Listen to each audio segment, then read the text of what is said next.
with the title. The subject is the future of sport tourism. We try to find some issues and some response through innovation and development of the future of the sport tourism. The first presentation will be made by Meinhard Breiling and Sergey Sokratov from Russia, from Austria and Russia.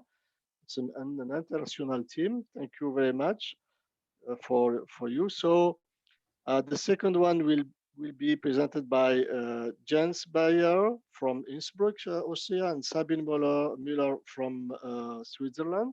Thank you, Sabine, and Jens to be here. Orsolya and her co-authors they can't be here today.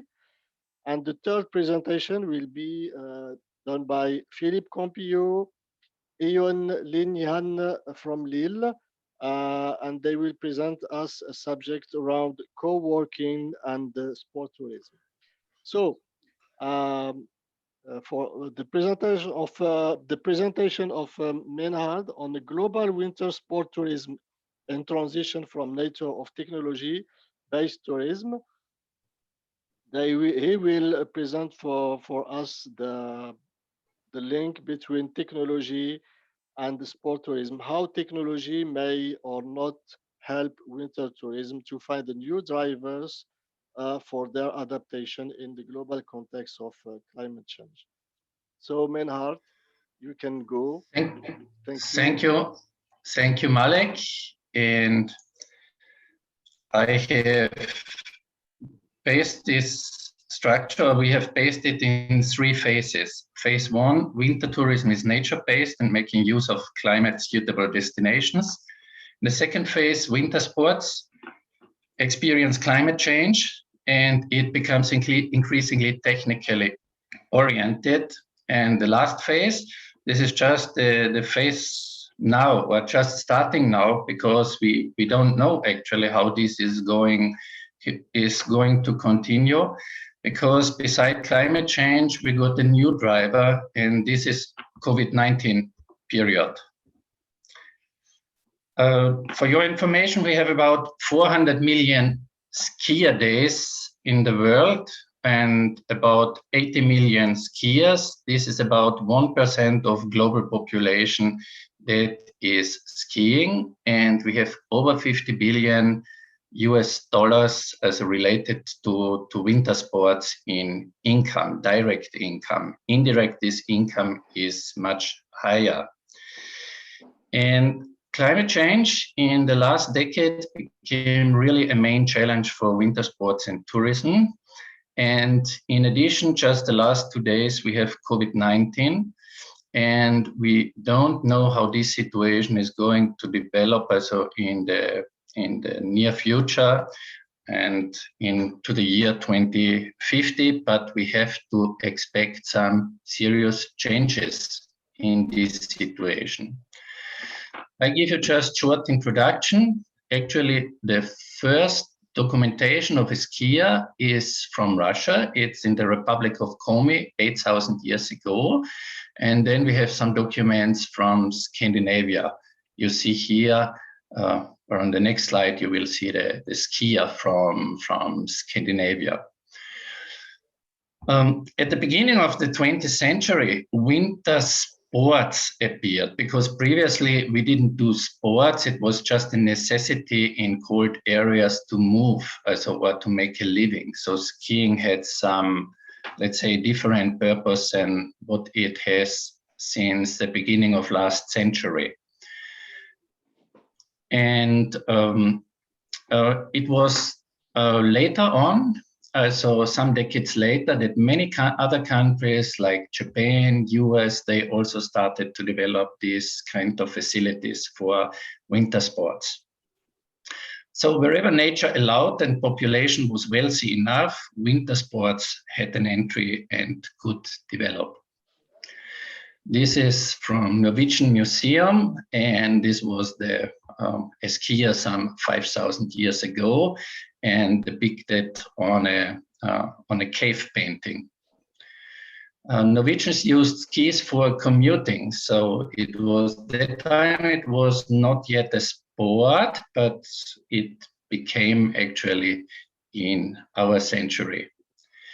And the design of a traditional ski pair of some Samisk people this is in Lapland, in Swedish Lapland. And this was also kind of a technical instrument, because with a stick, these people, they were just feeling what is the snow like, and if the reindeers were able to find some food, because if the snow was too deep or if it was frozen on the ground, there was no food for the reindeers. I jump over to Austria. This is Arlberg in Austria, and we are in the 30s. And these are the first real tourists coming, because Arlberg is one of the first resorts in Austria where it developed.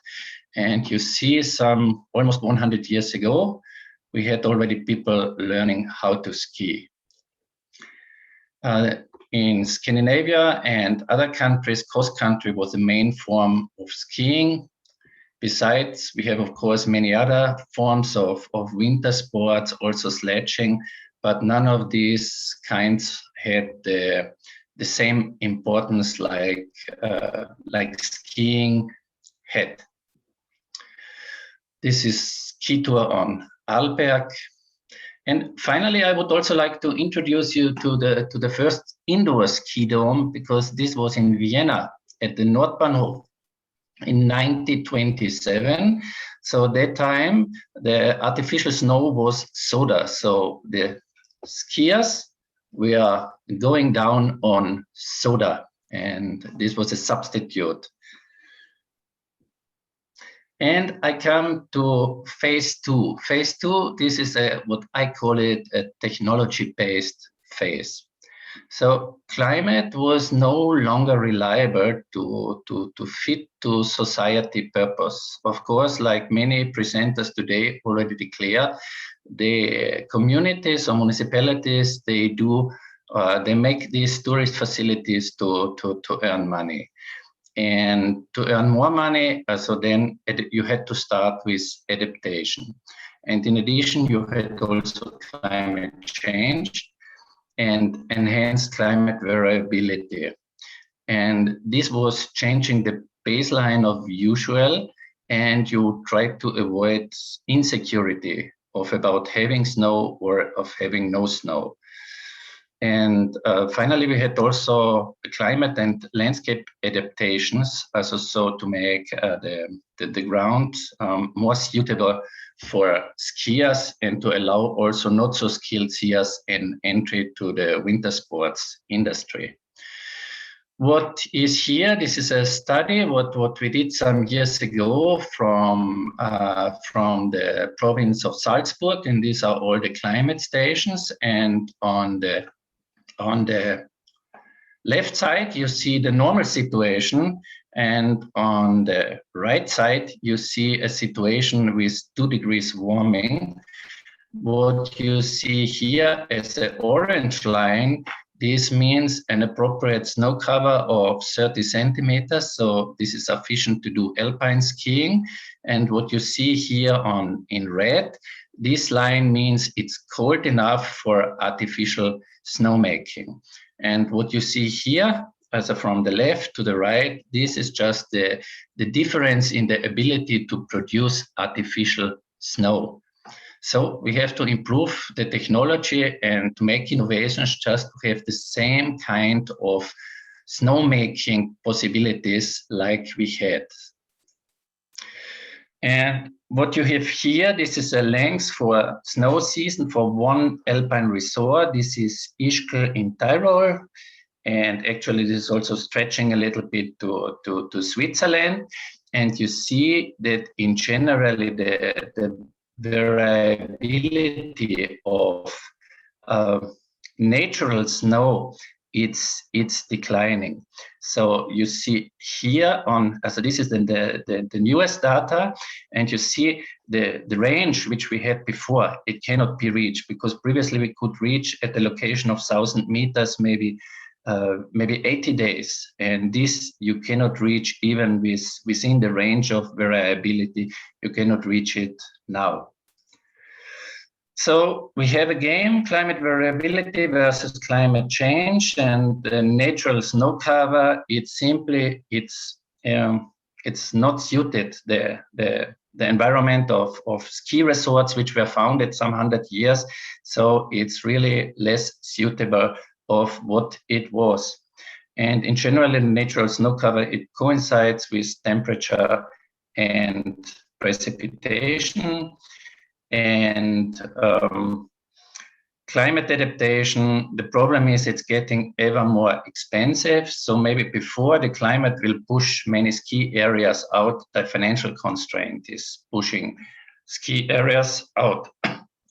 And winter tourism, it becomes really technology centered. So nature is highly supported by human beings. So that means we have new ski lifts, high capacity ski lifts. We have advanced artificial snowmaking or other forms of snow conserving, or just using old snow for the new season.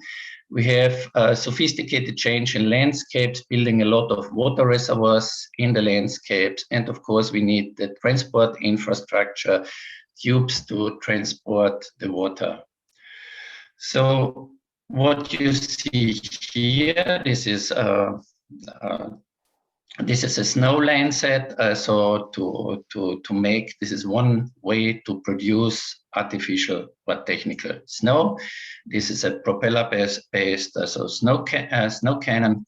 So this is more or less the most usual snowmaking devices which we have today. And here you can see the percentage of usage or of hectares that are equipped with ski making. You see Italy is number 1 with 87%, Austria is number 2 with 70%.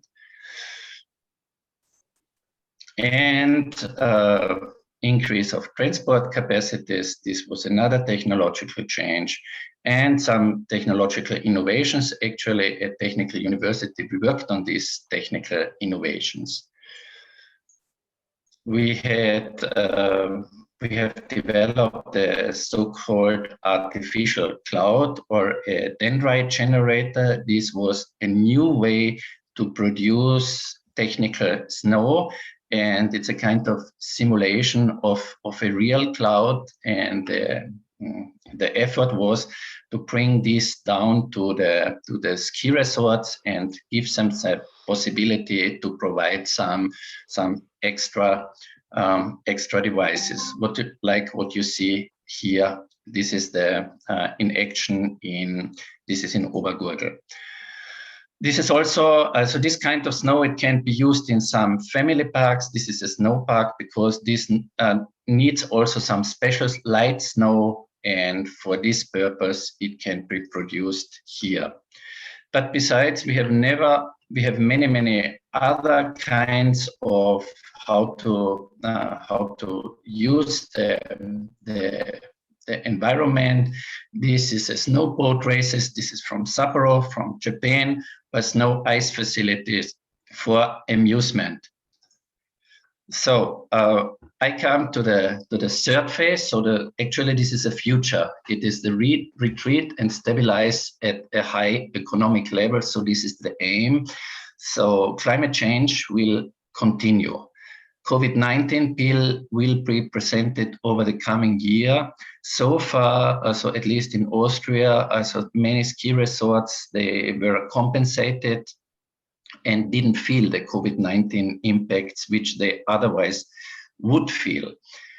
And winter sports and snow-based tourism in principle could severely decline and could stabilize at a much lower number than what is the case today. and how to find an appropriate counter strategy if we want to maintain this kind of sportive activity for the future. There are countries struggling. This is generally alpine countries, and the US. We have emerging countries like India, Pakistan, or countries with growth. This is China, Russia, but also countries with a severe decline like Japan, or tropical countries with indoor facilities coming up. So it's not one faceted. We have different directions. Winter sports, in turn, they were blamed also to be major spreader of COVID-19. Many countries and many ski resorts were closed in this season, and health concerns at the moment, they overrule the innovative potential of winter sports industries to counter climate change. So new situation is coming, more space for individual tourists, higher prices, skiing should become more expensive, or generally winter sports. Smart ski resorts management, saving of resources, water, energy, and snow, and extended landscape needs for ski tourists to avoid crowds in the ski resorts. But on another side, indoor skiing is likely to become much more important in future. Actually, this was the largest ski hall ever. This was in Japan. This closed due to the cost of operations. But we have other countries. This is in Dubai, and there we have in the shopping mall, we have also built in the snow and snow-based sport and amusement facilities. So various kinds and different, I don't have the time to go so much in. So new markets for ski domes. So this is in China, this is in Shenzhen, and these are members of the Hong Kong Ski Club. So as a graphic conclusions, I can say we had phase one. This was the growth of winter sports going to the 1980s. We have just passed the phase two. This was a phase, this with climate change and adaptation to climate change. This phase was not too negative from economic point of view, because the value chain and the value of winter sports really increased during this time. And now we have the phase which we are now, future outdoor. We will have a strong competition for financial means, because we had just now the COVID expenditures. And this means so many ski resorts that could be supported with climate change, they won't get the support in future. And we have another as a future indoor, and this is actually completely independent from the outdoor climate, and this may emerge in cities or a compensation when ski resorts do not have any snow, or even in tropical countries. Yes, so we have a mix of deep densified ski arenas in nature and artificial ski domes. We would like to keep the critical mass of over 1% of global population practicing skiing and winter sports. And the share of sophisticated technologies, it's going to increase. And with this, I would like to thank you for your attention.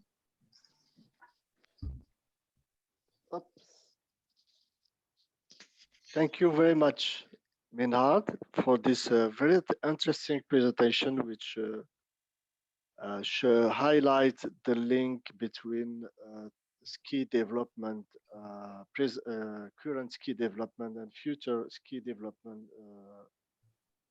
through the evolution of technology. Do you have any question, please, for Meinhard?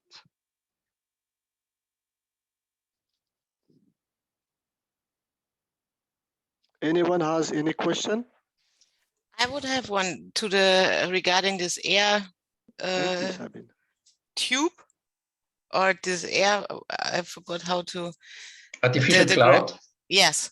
Yes. How does it work? So is it incorporated into a snow cannon, or is it No, for indoor, or? it's not wet pulp technology. It is a completely new because it copies the natural formation of snow in a cloud, but you would like to get it down to a device. So this is completely different way than to support undercooled water and bring it to the snowmaking devices. Okay, so but this is already operating, or is it like a Not on the prototype? market. It's too Okay. expensive, so we still have. I mean, we have to work on it. So, and this is also. I mean, it's also for this development. It's important that the value of skiing remains quite high. Otherwise, it's difficult to promote this kind of technologies. Okay.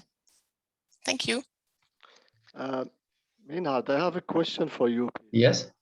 You show to us that if we continue to practice ski, we have to move in the future to the Yes. urban ski center, ski domes. Yes. Okay? And to be economically worth it, we have to reach 1% of the global population. This is yes. Yeah, and this represent how much of ski domes approximately?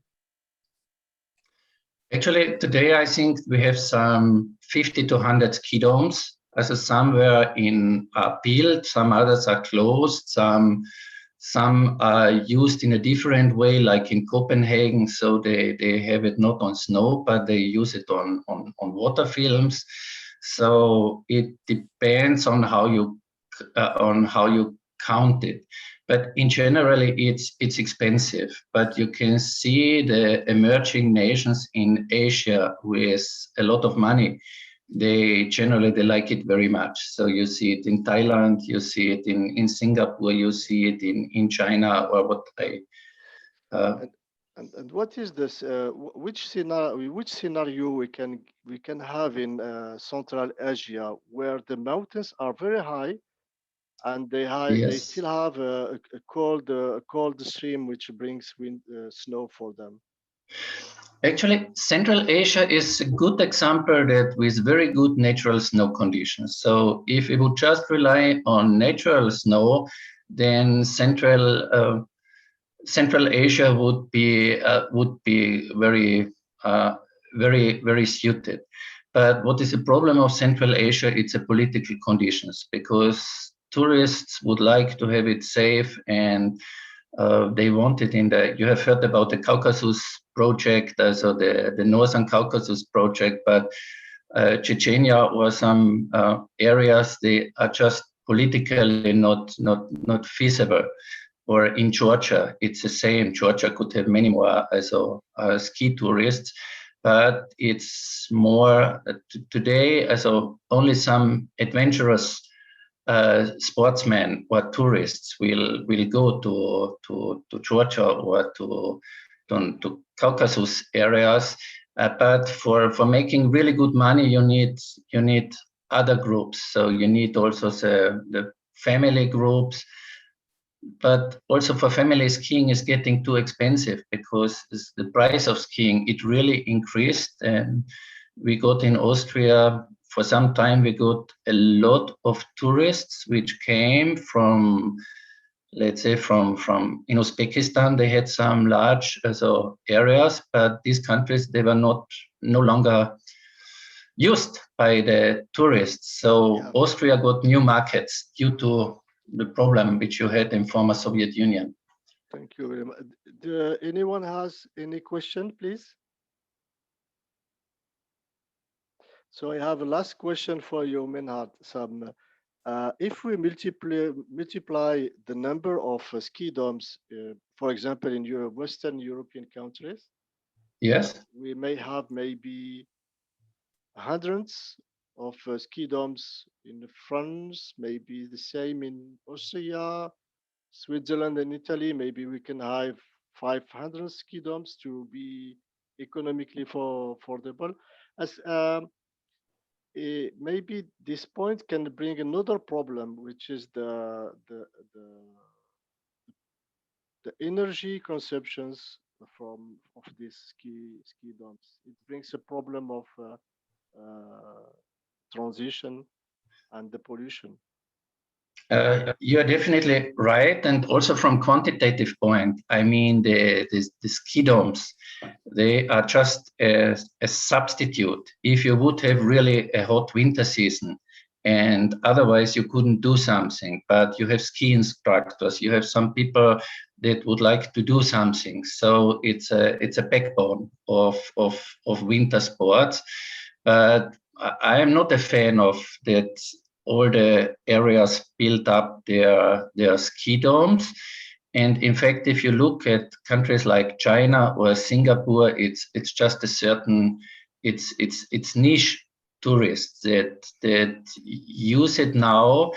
And in fact, it's just, you know, it's very high tech. It can go in this direction. And actually from quantitative point, you cannot compare it. So in total, my personal belief is that winter sports is coming down. So we will not be able to hold this level in winter sports, but at the same time, you have to try to compensate or to give some other possibilities and to use it. So we have to find strategies that are more flexible. So we will have even climatically suited years in future, but the returning regularity, it's not like this. And we have to accept also insecurity about having snow or having no snow. Thank you very much, Meinhard. Anyone has another question, please? No question then. So let's go to the second presentation.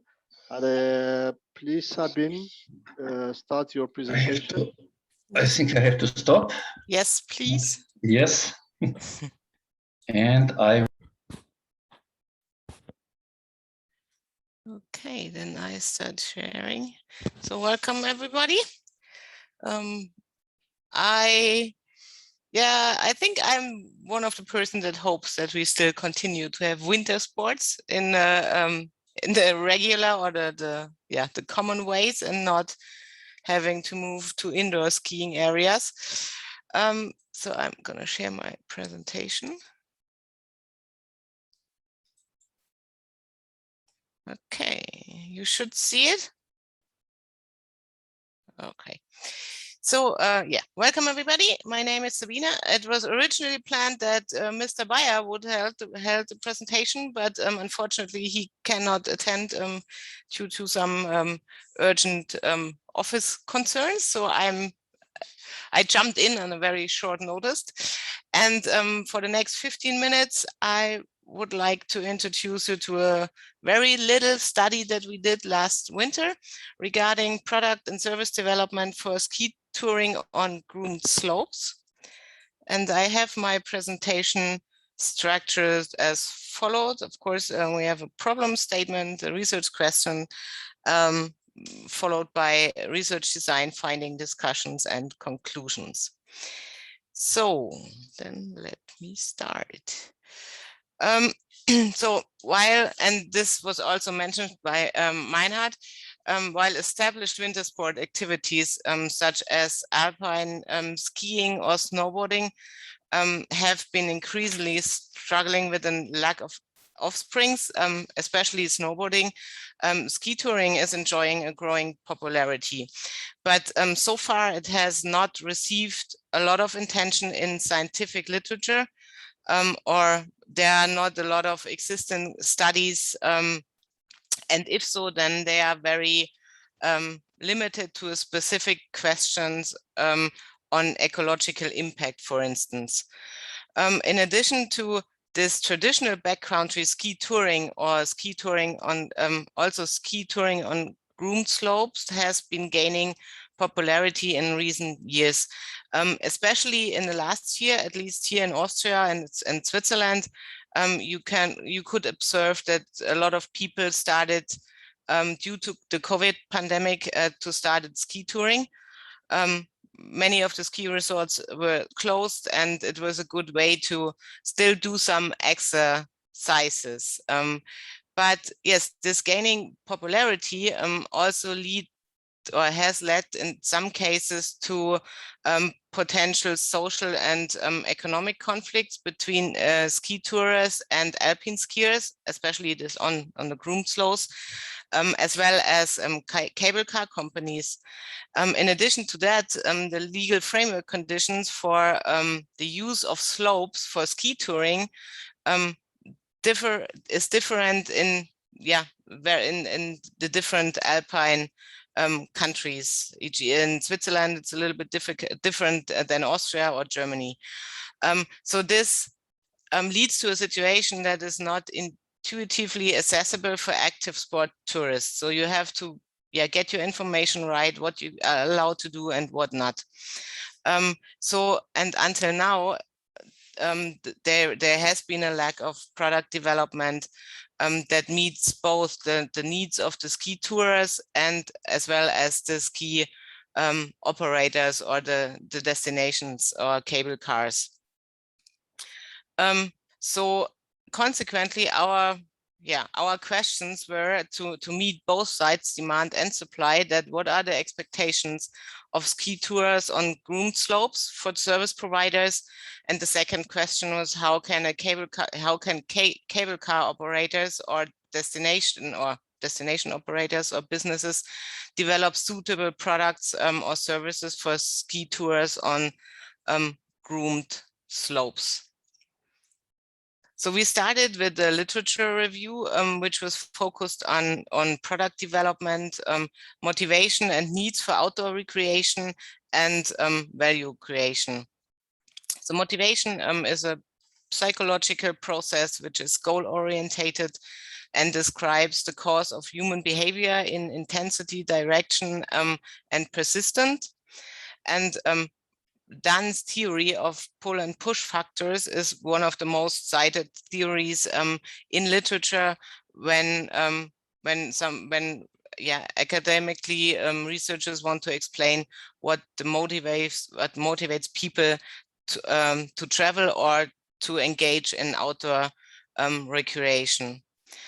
Those motives can be classified and according to whether they are more outcome orientated or service orientated or inward or outward focused.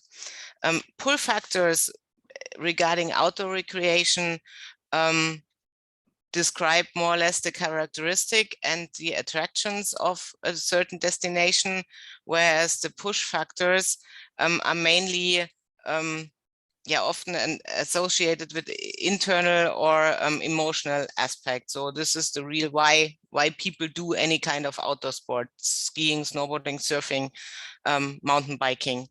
So in the theory or in the academic circle, motivation has been the subject of a number of publications with regard to outdoor sports motivation.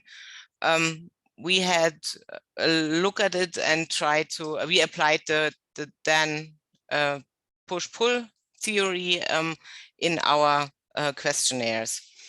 When it comes to product development and service development in outdoor recreation, it is stated in the literature that it is a very complex product because it incorporates different components, as for instance the physical core, the service, hospitality, freedom of choice for travelers, and guest participation. All tourism experts consistently emphasize that continuous innovation and diverse products are important to create memorable experience for the customers, and also create the intention to revisit the destination. And also for the destination, of course, it's a good way to position the destination and to market it. So those experiences can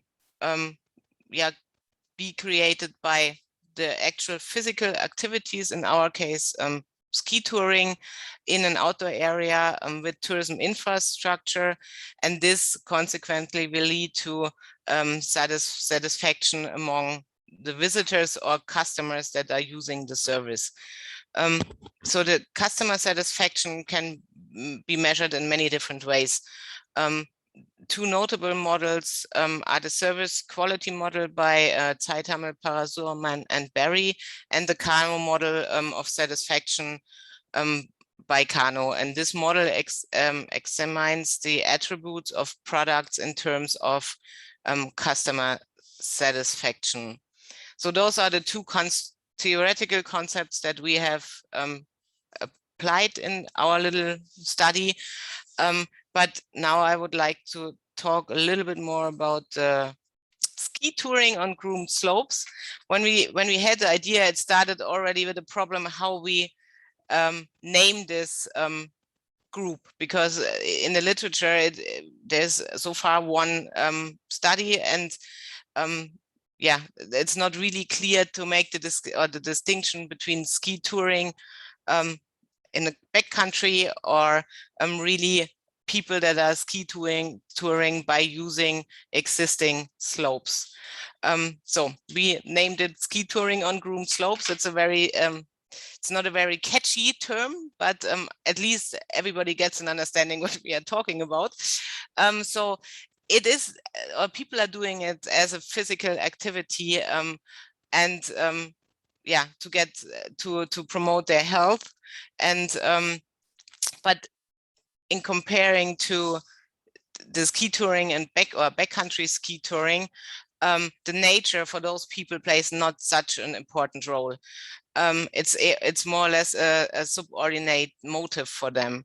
The decisive reason for ski touring on groomed slopes compared to this off-piste tourings are that the tours on the slopes can be carried out even if you have little time, because there's less preparation needed. You don't have to look at the weather conditions or look at the different organization if you are allowed to do this tour at the moment, or the avalanche risk and so on.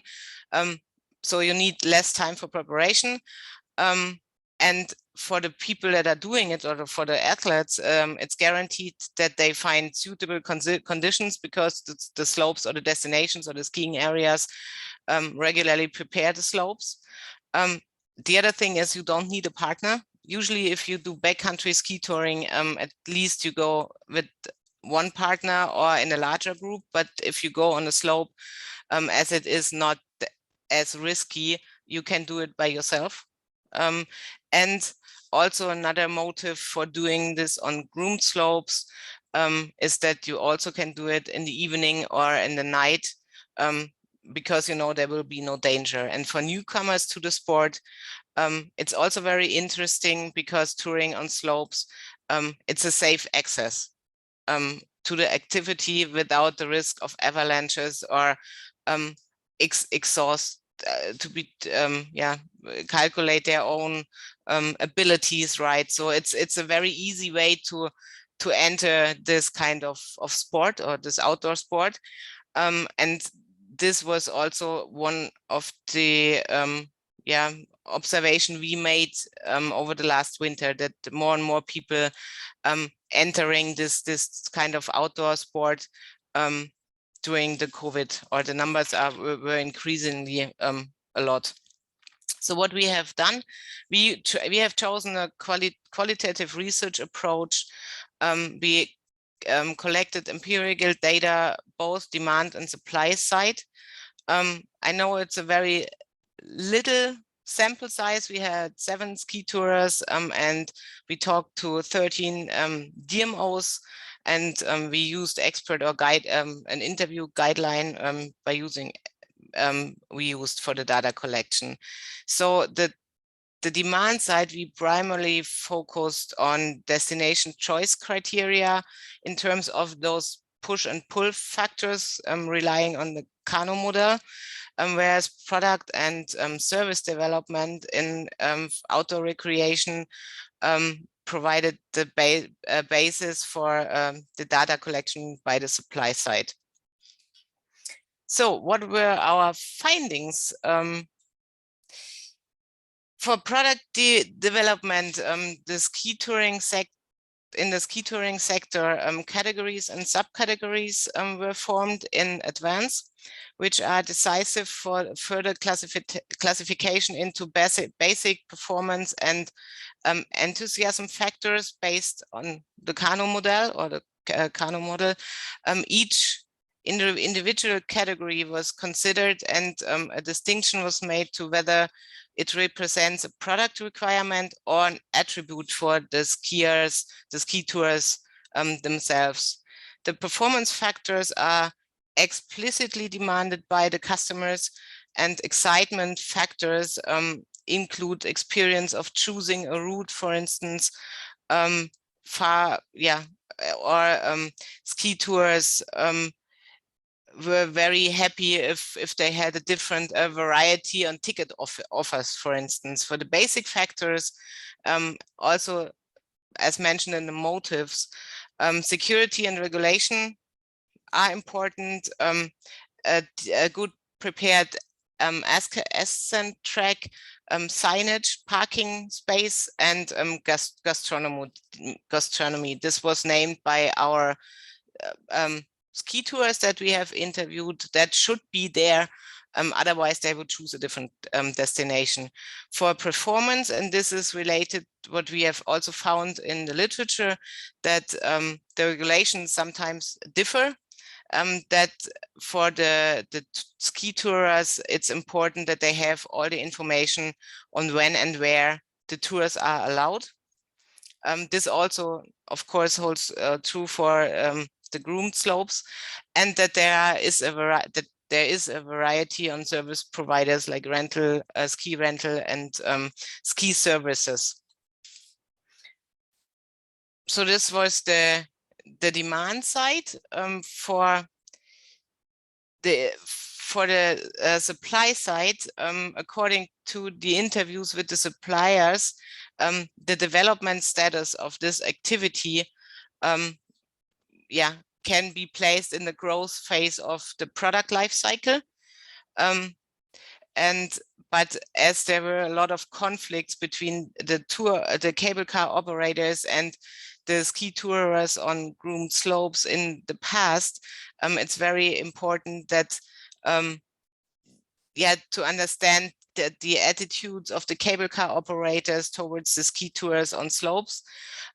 Also to understand the impact of the sport on ski resorts. And this has been discussed in the interviews. All impacts mentioned in the interviews could be divided into 3 categories. Impact on grooming operations, because especially if you go on a ski tour at night, where usually the piston bullies are running and the slopes are prepared for the next morning. This has an impact also on safety and ski resorts, because sometimes if the regular ski tourists don't expect that people walk up the slopes, this can lead to difficulties or to misunderstandings, and also on existing infrastructures. And here we have often the problem that they don't use they use the parking space, but they don't pay for the infrastructure, and that also has led to some conflicts in the past. But we could see in our interviews that the attitude towards the ski tour athletes has changed also among the cable car operators, and that they are more accepted. Nevertheless, if you think about product development or service development for ski touring, it's very important that you proceed very systematically.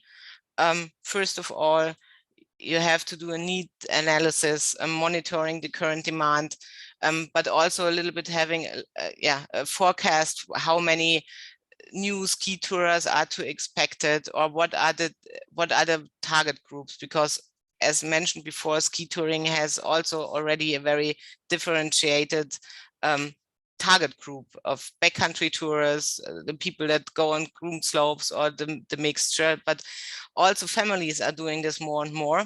So the needs analysis would be first, and then followed by this feasibility study, and then of course also financial concept, where you have to look at internal financial resources, also check the willingness to pay with the ski tours.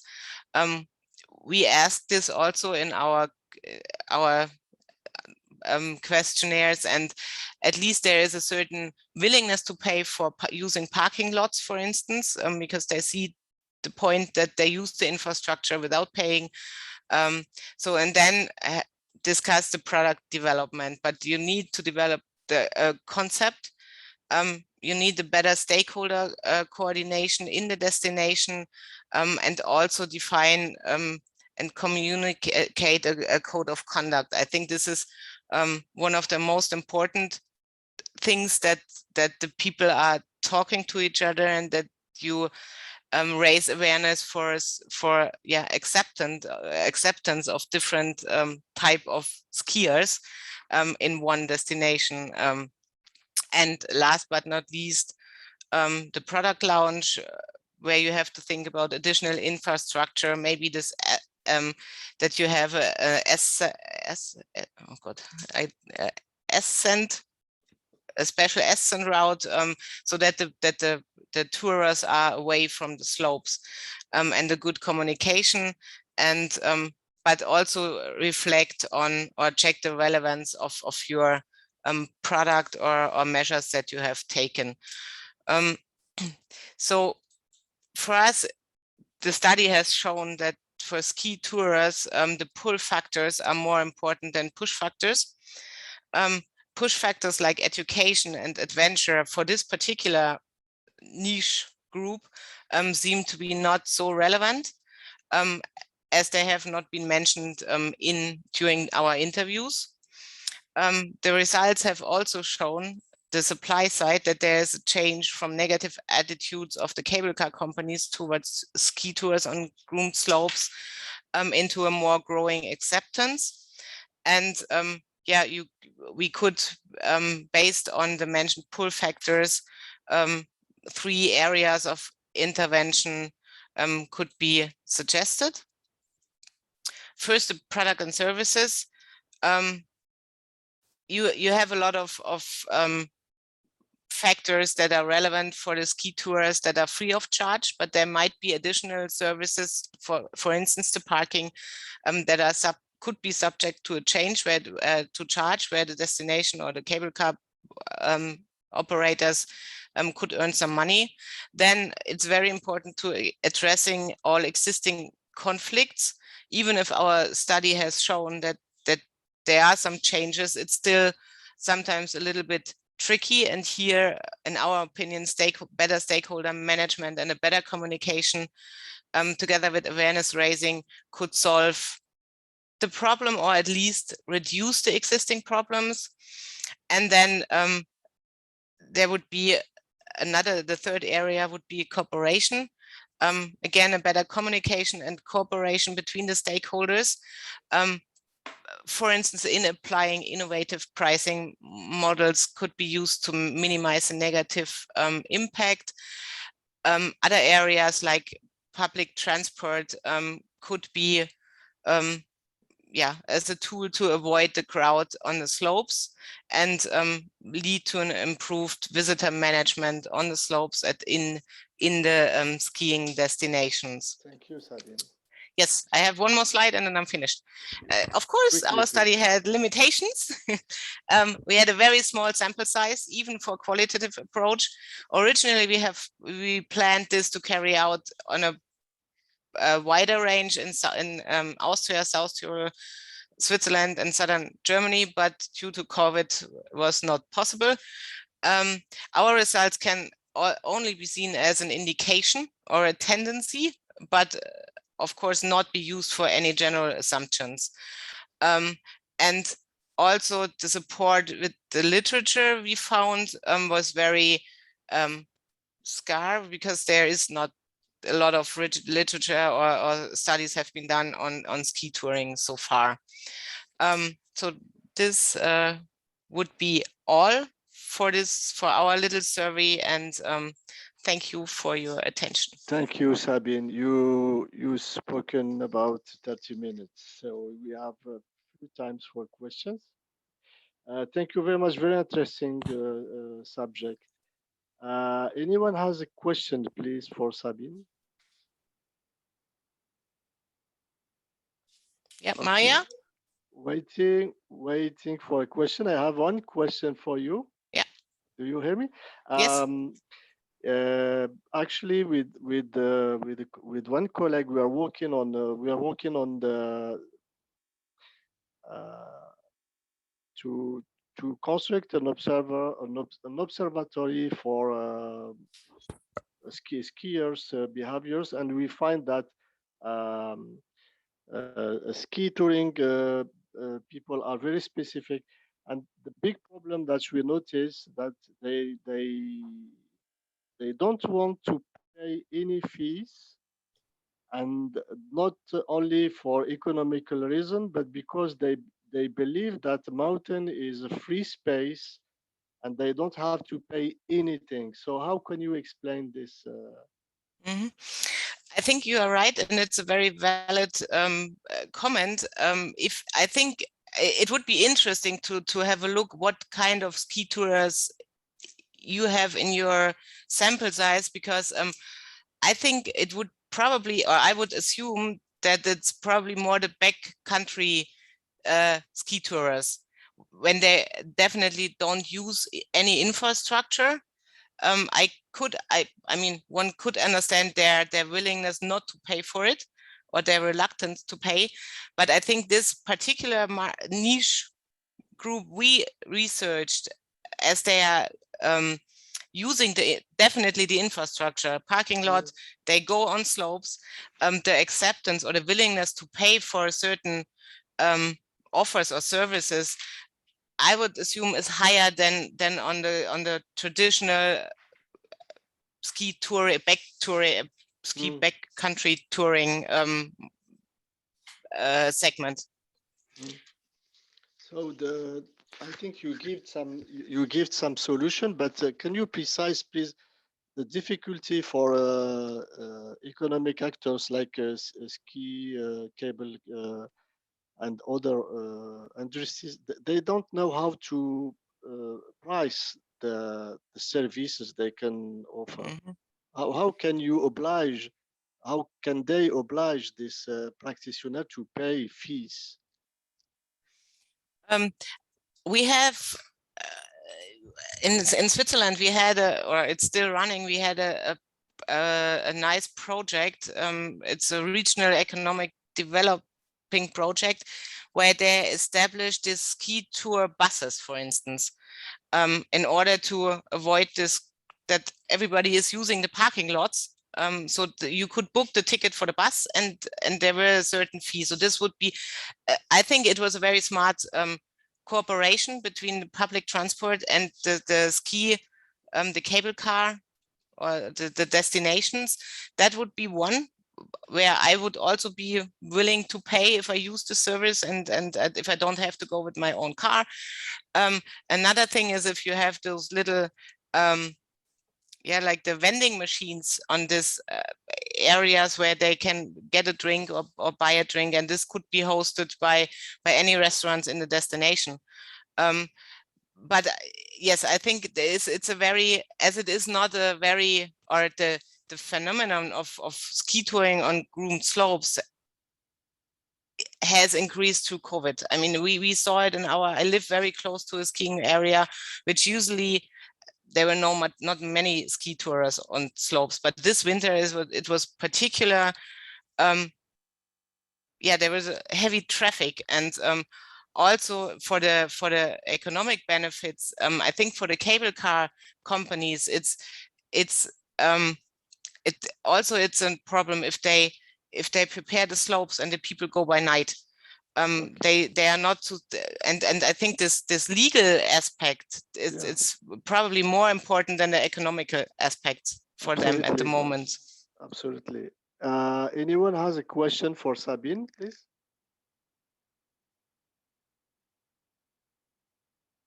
No question.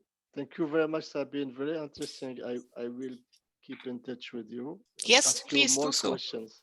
Okay.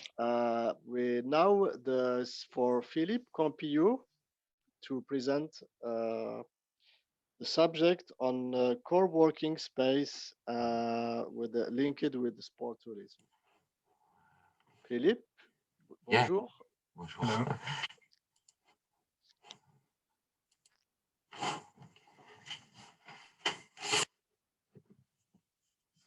So hello, good afternoon, everybody. Thank you for having us. Thank you for the organizing members for accepting this proposal and this presentation. So I'm going to present the text written by Mr. Campillo, which I helped translate. So this presentation deals with a better organization, the connection between work and leisure in specific places called third places, which participate in co-working and co-workation. These are atypical spaces that combine work and the pleasure of life for the best. These third places participate in the emergence of another concept, that of third of the time. Structures are great temporalities which spill over our life through the time granted the management of work, family, but also of leisure. Third places or great good places are the main public places where people can gather, put aside the concerns of home and work, which are their first and second places, and hang out simply for the pleasure of good company and lively conversation. They are the heart of a community's social vitality and the grassroots of a democracy. So yes. We don't see your presentation on screen. You have to share it. Sorry. Je vais continuer. On voit pas votre présentation à l'écran, il faut la partager. Ah, elle est partie. Comment ça se fait que c'est pas partagé? Allez-vous partager?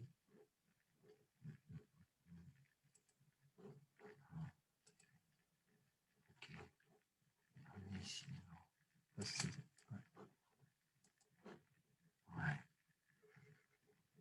Je reprends ici. Ok. Diapositive. Is okay?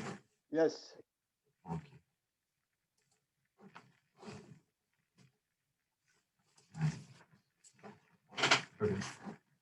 Okay. Sorry about that. So it's true that our societies have progressively and profoundly evolved and changed over time. When it comes to the distribution of the three archipelagos constitute, in principle at least, life of each and every one. So those are work, family, and leisure. In fact, from the mid-1970s to the mid-2000s, the effective annual working hours decreased by 350 hours, so minus 17%, on average in mainland France, in particular under the effect of laws on the reducing of work hours. Working nearly an hour less per day, employ people mainly devote this time to leisure, so that's over 40 minutes. The average leisure time is now equal to working time, which is to say that is 35 hours. This turnaround seems to reverse the process of tourism analysis, which is no longer based on working time, but more so on free time, rest, and in particular the leisure to do what one wants, which is at the center of thinking about working hours through social, economic, political, and intellectual implications. So in 1962, the French sociologist Geoffroy de Mazedier published a work entitled Towards the Civilization of Leisure, which had a significant impact on representations.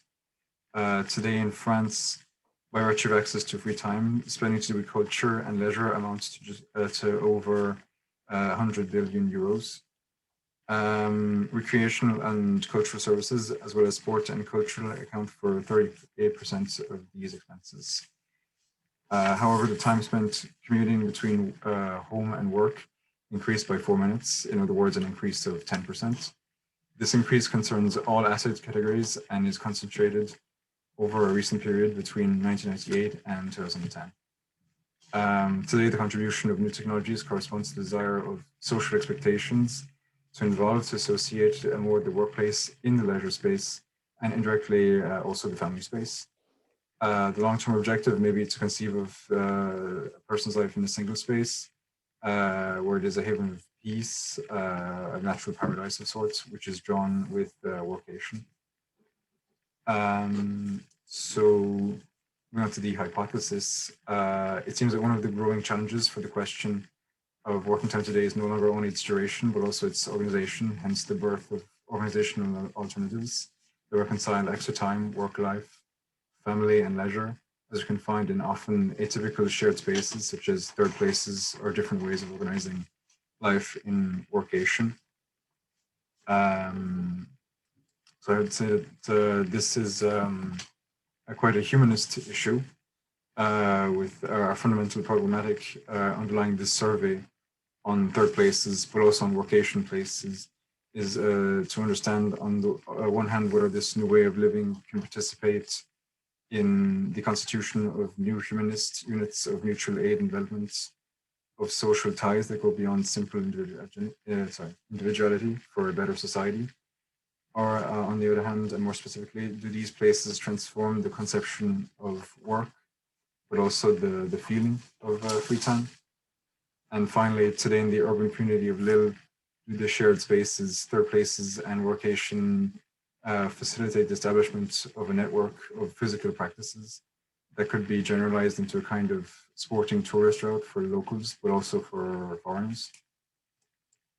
Moving on to the prolegomena of the empirical research.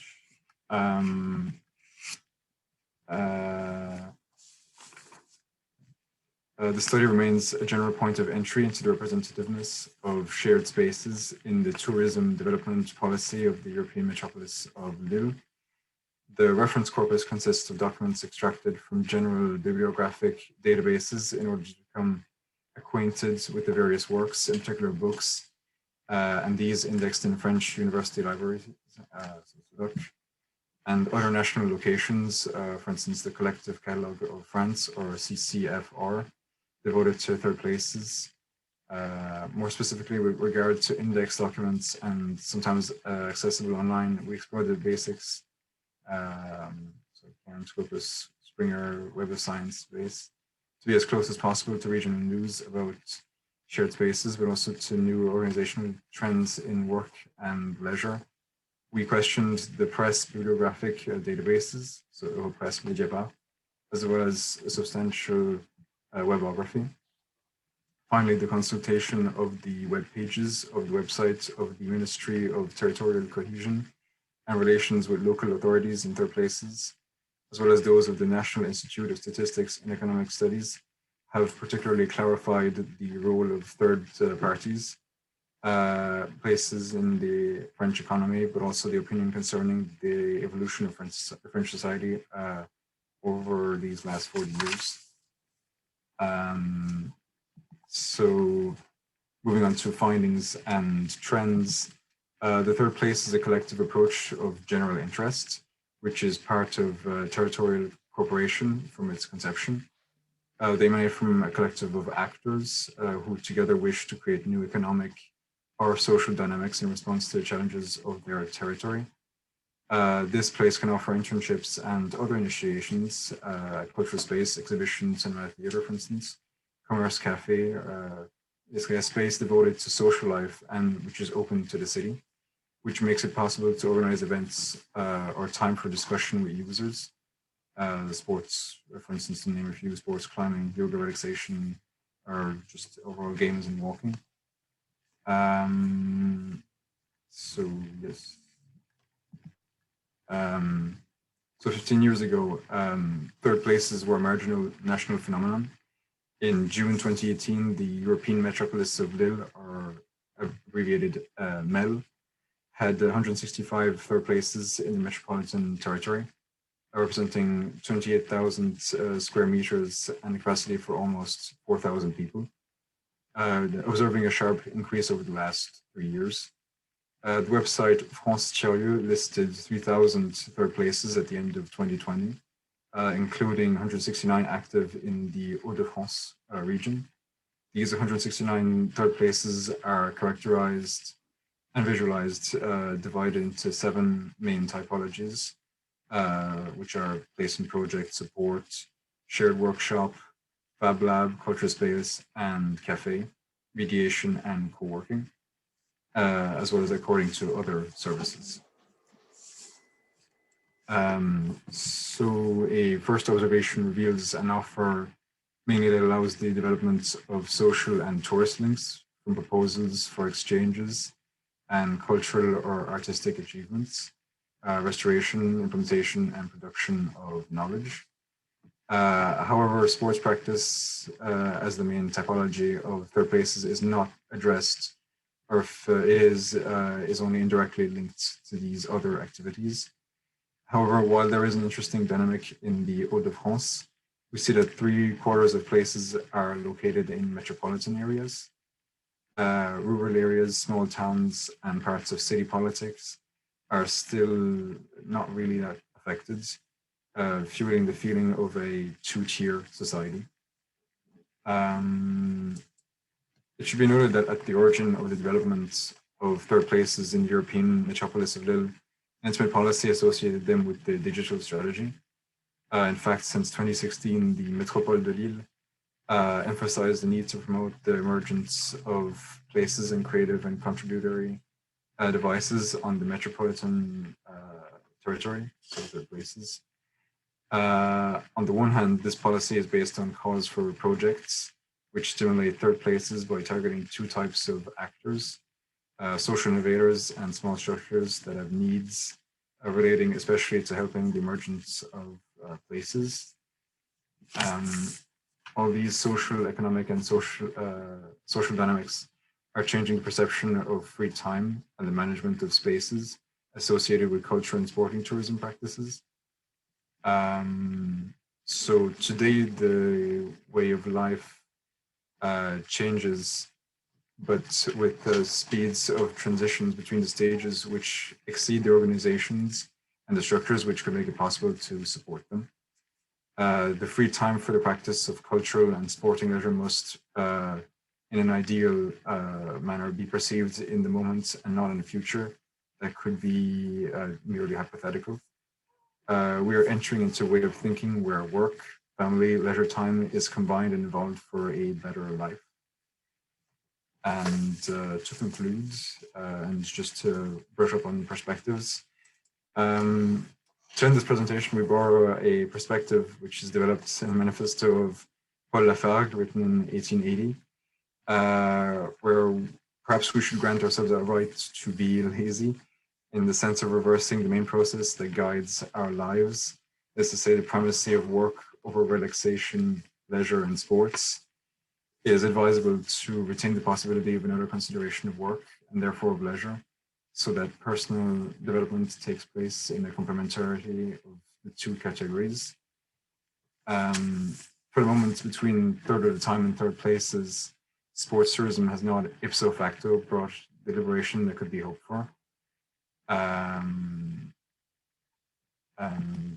a solution to be considered in the future. Sports and physical practice clubs should now impose themselves to become third places around their activity in question, and free time, despite its development and its openness to a large number of people, still reveals the social inequalities of space and time. So thank you for your attention. Thank you very much for both of you for this very interesting and innovative presentation. I think festival where Wicoms want to ask a question. No, it's just applause. There is any question, please, for our colleagues? Malek, can I do a question?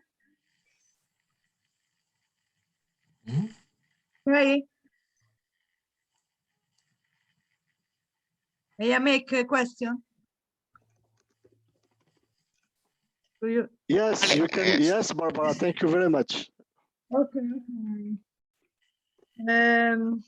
During the pandemic, there was a lot of talk about enhancing smart working.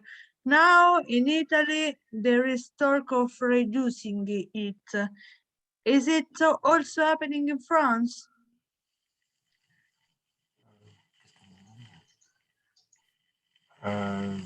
Demande réduction du travail, je pense, du temps de travail. Ouais, Pour ça? Oui, on parle du télétravail. ah, le télétravail. Ouais, Ah ouais, c'est la mode. oui.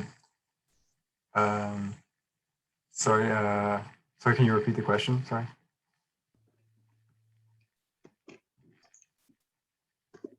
Repeat. Yes, they don't understand your question, Barbara. Sorry, could you repeat it? Okay. During the pandemic period, there was a lot talk about enhancing the smart work. Okay, more smart working, more and more free time. Okay, now in Italy, the government or in some companies, there is of reducing. Okay, in France, is it also happening the same thing?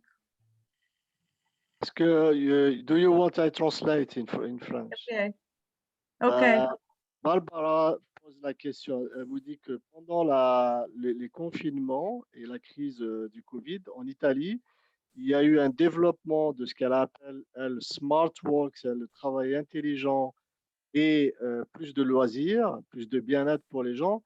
Mais maintenant, à la fin de la crise, les grandes entreprises reviennent dessus et tentent de le réduire. Est-ce que ça se passe comme ça en France? Ah, on sait pas, on n'a pas fait l'étude encore là-dessus. On a une étude quantitative. Du coup, je pourrais dire. Question. Okay. So actually, that's a good question. Sorry for the not responding.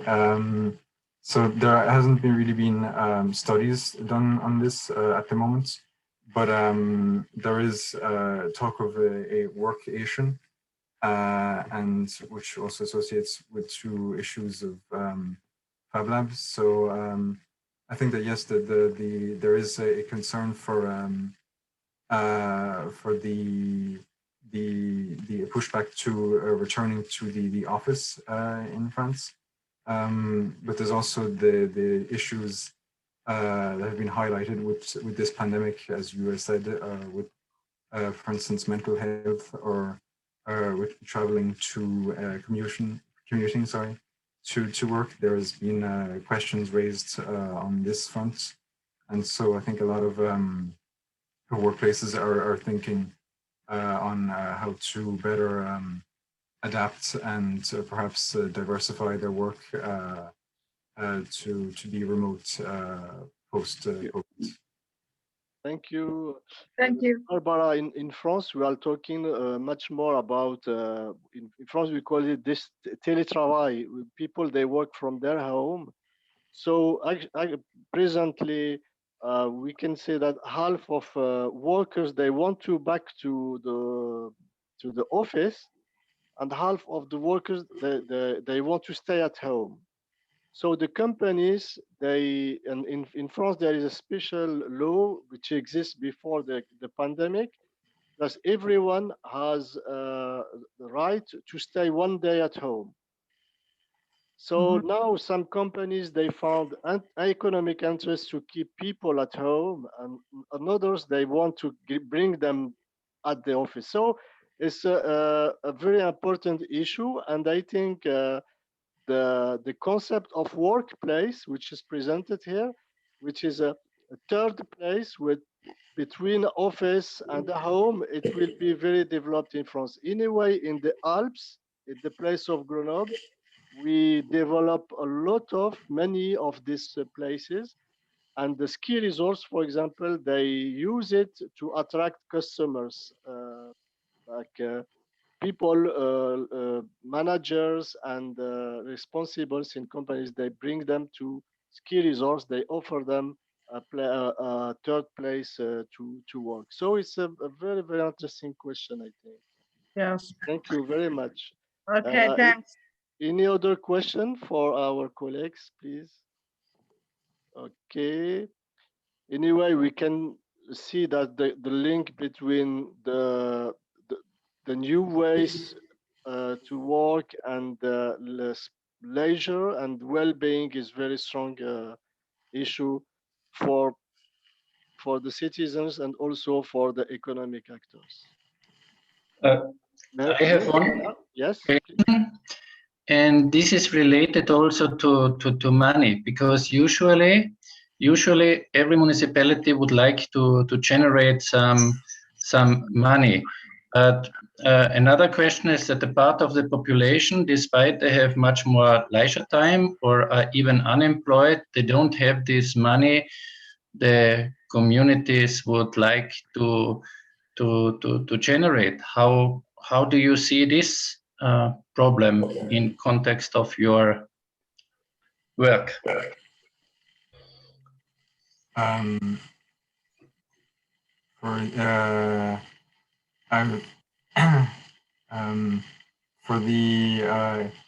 Yes, there was a question. I don't know if this is going to answer your question directly, but there was a concern of a privatization of third places, where these places which kind of originated from more of a being on the fringes, kind of more of an innovative way to work, were being more taken over by a corporate kind of aspect, where they would have different services being sort of walled off by payments.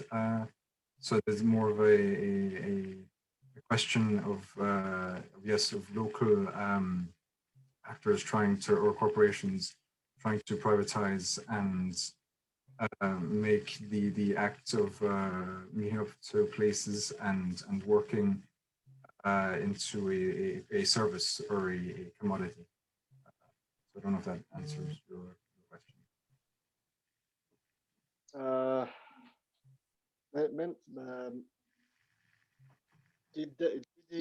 Did he respond to your question, Meinhard? The principal problem is, of course, I mean, it's very good, but usually I would also like, I mean, it can be a social project where you would like to engage people that have no money and give them some meaning, or to do something.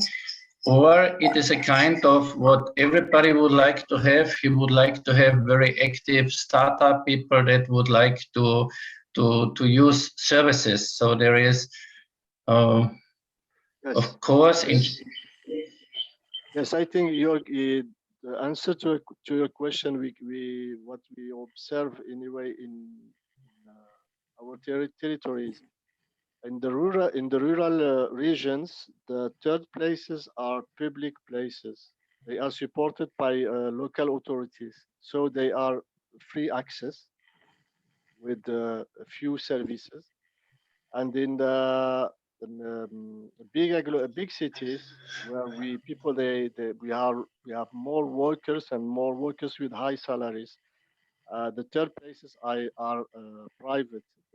They belong to companies, so the economic model is very different, and people, they pay what they consume directly. So that it generate huge turnovers and a lot of money for economic actors. So we have at least two types of third places.